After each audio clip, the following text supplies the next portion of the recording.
Attention please, 10, 9, 8, 7, 6, 5, 4, 3, 2, 1, go!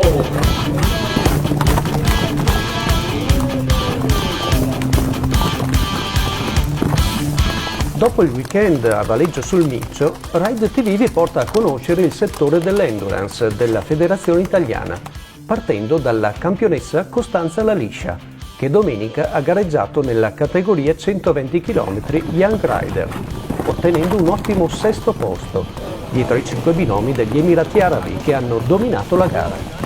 Grande soddisfazione per Costanza per essersi confermata anche in questa gara prima tra gli italiani, dopo il successo di giugno nei campionati italiani assoluti di San Vito del Tagliamento. Il cavallo è stato super in questa gara che comunque è stata molto difficile, il percorso non è dei migliori, noi ce l'abbiamo fatta nonostante una dura pioggia dei primi chilometri.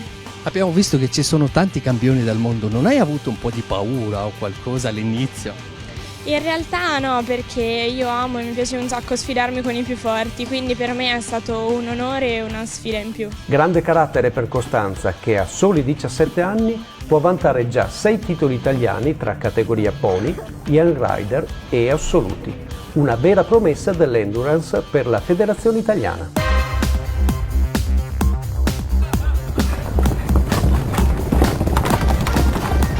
Fise che al campionato mondiale di sabato presentava 5 binomi di ottimo livello, ma che hanno sofferto il ritmo di gara elevato imposto dai cavalieri spagnoli ed emiratini.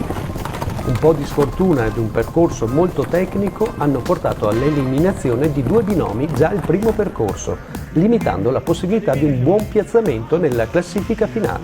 Abbiamo avuto un po' di sfortune, soprattutto col primo cancello e 2 eliminazioni di 2 ottimi cavalli.